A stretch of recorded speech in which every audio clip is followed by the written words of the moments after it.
જય સ્વામિનારાયણ વિદ્યાર્થી મિત્રો, આજે આપણે ધોરણ 9 એસએસ માં ચેપ્ટર 7 નો અભ્યાસ કરીશું, જેનું નામ છે આબોહવાના ફેરફારો. આબોહવામાં જે ફેરફાર થાય છે એના કારણે કઈ કઈ પરિસ્થિતિનું નિર્માણ થાય છે એના વિશે આપણે અભ્યાસ કરીશું. સૌથી પહેલા આપણે વાતાવરણ કોને કહેવામાં આવે છે? પૃથ્વીની ચારે બાજુ વિખરાઈને આવેલા હવાના આવરણને વાતાવરણ કહે છે. પૃથ્વી ચારે બાજુ જે વિખરાયેલું હવાનું જે આવરણ છે એને વાતાવરણ કહેવામાં આવે છે. વાતાવરણ માનવ પ્રવૃત્તિને લીધે દૂષિત થઈ રહ્યું છે. ઉદ્યોગો, કારખાના, પાવર સ્ટેશનો વગેરે તેમજ વાહનો દ્વારા વાતાવરણ દૂષિત થઈ રહ્યું છે. હવે વૈશ્વિક તાપમાન વધવાથી પણ તાપમાન, પવનની દિશા, ભેજ વગેરેમાં ફેરફાર થયા છે.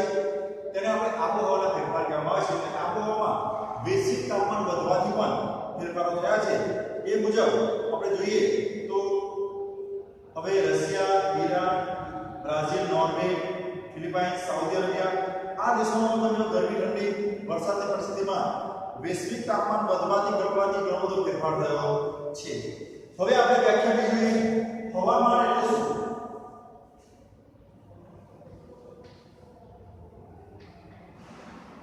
હવામાન એટલે શું? વિદ્યાર્થી મિત્રો, કોઈ પણ પ્રદેશના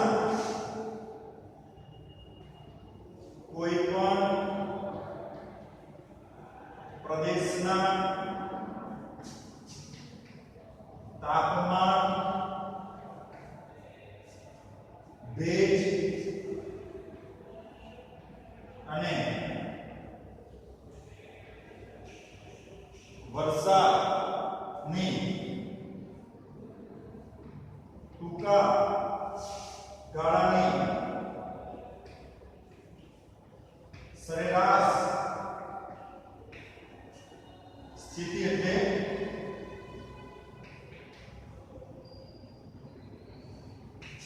હવામાન. તો કોઈ પણ પ્રદેશના તાપમાન, ભેજ અને વરસાદની ટૂંકા ગાળાની સરેરાશ સ્થિતિ એને આપણે હવામાન કહેવામાં આવે છે. આ રીતે વિદ્યાર્થી મિત્રો આપણે સૌથી પહેલા જોયું વાતાવરણ. એની વ્યાખ્યા એકવાર આપણે રિપીટ કરી લઈએ અને સમજી લઈએ બીજી વાર. વાતાવરણ એટલે સાથે ધ્યાન રાખજો, પૃથ્વીની ચારે બાજુ વીંટળાઈને આવેલા હવાના આવરણને શું કહેવામાં આવે છે? વાતાવરણ કહે છે. ત્યારબાદ બીજી વ્યાખ્યા સમજાવી મેં તમને. હવામાન એટલે શું? તો કોઈ પણ પ્રદેશના તાપમાન, ભેજ અને વરસાદની ટૂંકા ગાળાની સરેરાશ સ્થિતિ એને આપણે હવામાન કહેવામાં આવે છે. તો હવે વિદ્યાર્થી મિત્રો આપણે આગળ અભ્યાસ કરીશું. એમાં આપણે જોઈશું હવામાન, આબોહવા વિશે જોઈએ. હવે જ્યારે આપણે આબોહવા એટલે શું?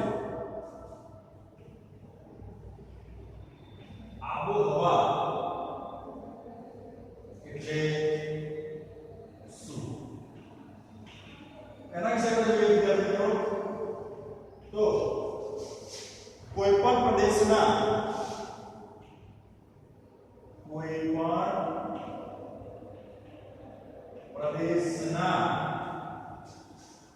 પાંત્રીસ થી વધારે વર્ષોના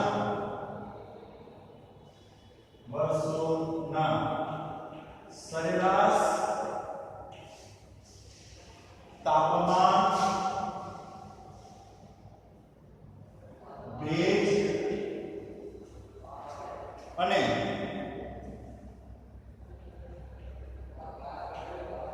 વરસાદની સ્થિતિ એટલે આબોહવા. આ રીતે વિદ્યાર્થી મિત્રો આપણે જોયું તો આબોહવા એટલે શું? કોઈ પણ પ્રદેશના 35 થી વધારે વર્ષોના સરેરાશ તાપમાન, ભેજ અને વરસાદની જે સ્થિતિ છે એને આપણે આબોહવા કહીએ છીએ. હવે ગ્રીન હાઉસ ઇફેક્ટ બીજો ટોપિક છે ગ્રીન હાઉસ ઇફેક્ટ. ઘણીવાર વિદ્યાર્થી મિત્રો આ ટોપિક પરીક્ષામાં પૂછાય છે. વ્યાખ્યાઓ કે તમારે યાદ કરવાની છે. આપણ દરેક ટોપિકો તમને સમજાવું છું. આ બધા એમની છે એની વ્યાખ્યા એક માર્કમાં પૂછાય છે એવું છે. તો દરેક ત્રણેય વ્યાખ્યાઓ તૈયાર વાતાવરણની, હવામાનની અને આબોહવાની તૈયાર કર્યા પછી આપણે ગ્રીન હાઉસ ઇફેક્ટ વિશે આપણે અભ્યાસ કરીશું. તો એના વિશે મેં તમને માહિતી આપી છે કે ઠંડી આબોહવા વાળા દેશોમાં સૂર્યતાપ ઓછો અનુભવાય છે. તેથી છોડ, શાકભાજી અને વૃક્ષોનો વિકાસ અટકે છે. તેથી પર્યાપ્ત માત્રામાં ગરમી મળી રહે તેવી કૃત્રિમ વ્યવસ્થા કરવામાં આવે છે અને એ માટે કાચ કે કાપડની છત રાખવામાં આવે છે જેથી અહીં ગરમી અનુભવાય.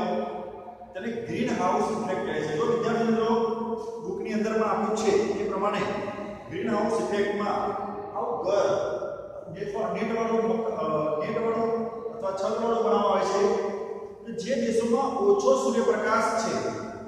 હવે ઓછો સૂર્યપ્રકાશ હોય એટલે ફળો છે, શાકભાજી, છોડ એનો વિકાસ બરાબર ન થાય અને એટલા માટે કૃત્રિમ ગરમી આપવામાં આવે છે. આ રીતે છત બનાવીને એની અંદર છોડ, શાકભાજી, વૃક્ષ વગેરેનો કૃત્રિમ ગરમી, સૂર્યપ્રકાશ ઓછો હોવાને કારણે જે ઇફેક્ટ ગરમીની ઉત્પન્ન કરવામાં આવે છે એને ગ્રીન હાઉસ ઇફેક્ટ કહેવામાં આવે છે. તો આ રીતે આપણે ગ્રીન હાઉસ ઇફેક્ટ વિશે માહિતી મેળવી. તો તમારે એ પણ યાદ રાખવાનું ગ્રીન હાઉસ ઇફેક્ટ એટલે શું? તો જ્યાં ઓછો સૂર્યપ્રકાશ મળે છે એવા વિસ્તારોમાં કૃત્રિમ રીતે નેટ દ્વારા અથવા એવું કોઈ મકાન બનાવીને એના ઉપર નેટ બાંધી દેવામાં આવે છે અથવા એવું કંઈ કાચનું ઘર બનાવવામાં આવે છે અને એ રીતે એની અંદર રહેલા વૃક્ષ, છોડ, શાકભાજીના છોડ હોય વગેરેને કૃત્રિમ રીતે ગરમી એટલે સૂર્યપ્રકાશ ગરમીને મળે એવો જે પ્રયત્ન કરવામાં આવે છે એને આપણે ગ્રીન હાઉસ ઇફેક્ટ કહે છે. આ રીતે હવે આગળ પછી બદલાતી આબોહવા.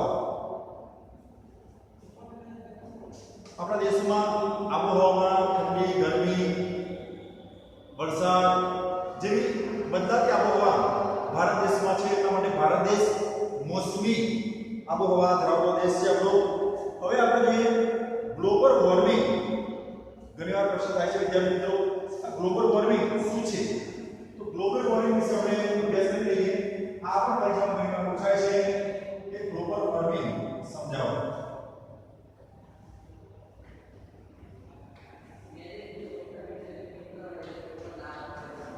તો ગ્લોબલ વોર્મિંગ શું છે? તો વિદ્યાર્થી મિત્રો ગ્લોબલ વોર્મિંગ એના વિશે આપણે અભ્યાસ કરીશું. તો પૃથ્વીના વાતાવરણને ગરમ કરનારી ગ્રીન હાઉસ ઇફેક્ટ.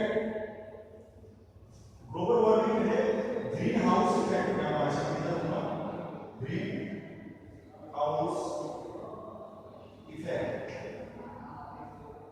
તો પૃથ્વીના વાતાવરણને ગરમ કરનારી ગ્રીન હાઉસ ઇફેક્ટ એટલે કે સૂર્યના કિરણો સાથે આવતી ગરમી, વાતાવરણમાં આવ્યા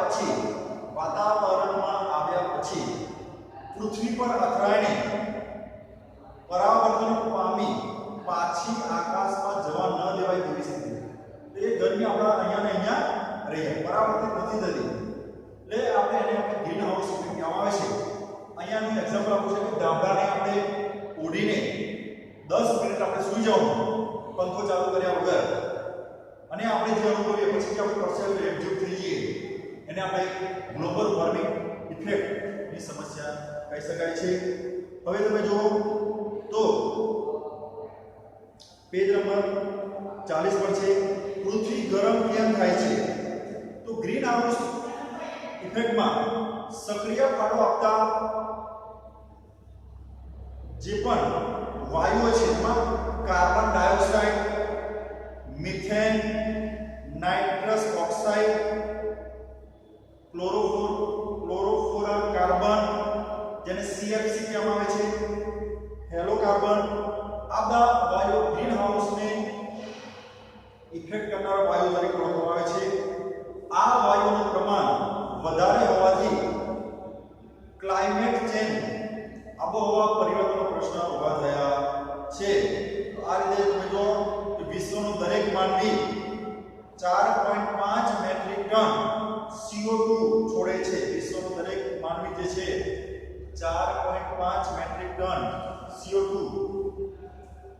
કાર્બન ડાયોક્સાઇડ છોડે છે. આજથી 100 વર્ષ પહેલા તમે જુઓ તો CO2 275 ppm હતો, હવે આજે 350 ppm થયો છે.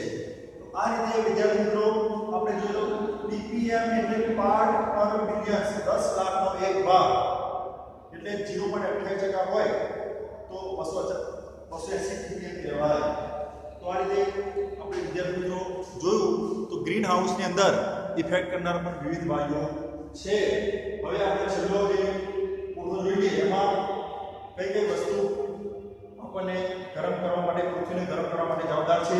તો થર્મલ પાવર સ્ટેશન જે છે 200 મેગાવોટ એ 9 લાખ ટન ગ્રીન હાઉસની અસર કરતા વાયુનું ઉત્સર્જન કરે છે. મોટર કાર વાર્ષિક વર્ષમાં 17 કરોડ ટન એસી સરેરાશ 2 કલાક ચાલે 24 કલાકની અંદર 2230 કિલોગ્રામ, ટીવી 24 કલાક ચાલતો 190 કિલોગ્રામ, ટ્યુબલાઇટ 24 કલાકમાં 88 કિલોગ્રામ ગ્રીન હાઉસની અસર કરતા વાયુનું ઉત્સર્જન કરે છે. કમ્પ્યુટર 24 કલાકમાં 130 કિલોગ્રામ ગ્રીન હાઉસની અસર કરતા વાયુનું ઉત્સર્જન કરે છે. અને ફ્રીજ 24 કલાકમાં 920 કિલોગ્રામ ગ્રીન હાઉસની અસર કરતા વાયુનું ઉત્સર્જન કરે છે. તો વિદ્યાર્થી મિત્રો આજે આપણે આટલી માહિતી તમને આપી. આ માહિતી દરેકે તૈયાર કરી દેવી અને પડી શકે તો પોતાની નોટબુકની અંદર લખાવેલા જે મુદ્દા છે એ મુદ્દા પોતાની નોટબુકમાં લખી દેવા. આ સાથે આપણો લેક્ચર અહીં પૂરો થાય છે. સહજાનંદ સ્વામી મહારાજની જય. દરેક વિદ્યાર્થીને ખાસ સૂચના ચલાવેલું જે છે એ ચલાવેલું તૈયાર કરી દેવું અને બોર્ડ પર જે માહિતી આપી છે એ માહિતી તમારી SS ની નોટબુકમાં લખી દેવી. ઓકે, જય સ્વામિનારાયણ.